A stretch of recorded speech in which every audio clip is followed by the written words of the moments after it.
I like to think that, you don't change the way you write songs because you have a bigger audience or anything.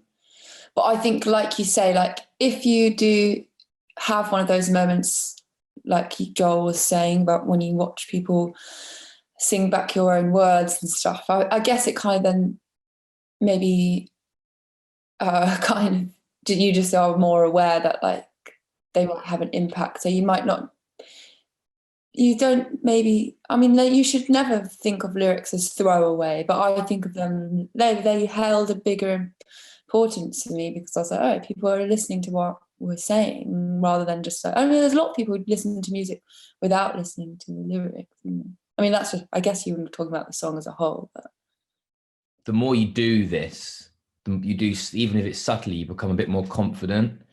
And it's like you're willing, even amongst ourselves, like it can be quite nerve-wracking still just showing demos for me to the band, let alone thinking like, well, am I confident enough to take it to a studio to go even further?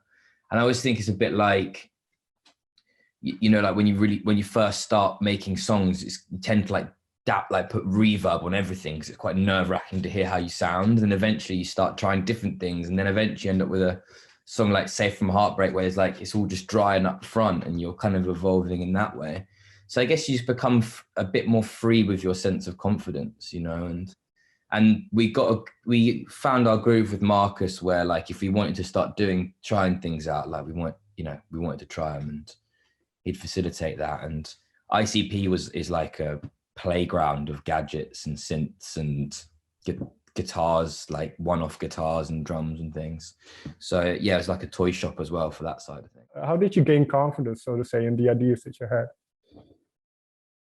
I guess we started this process off after a short break with like a folder full of ideas, and we went to this Airbnb, which we've called Mary's Gaff, which was actually there was an Airbnb in Somerset. And I think we just kind of had like quite a sentimental couple of days, like bonding again as like human beings after kind of sharing 2 years in like a tour bus and having that as your like main relationship to each other, which is fine. We've always been friends, but then it was just like old Wolf Alice again for a few days. And I think when you get back to that, you're just like, no one's talking to you about the Mercury Music Prize or about like 6 a.m. flights, just like you and your mates are making music again. And we just don't think about the other stuff. We're definitely not sitting there like, oh no. It was like just going back a step and reminding yourselves why you do it. And I think that gave us some nice confidence boost. Like we still love doing this together as a group.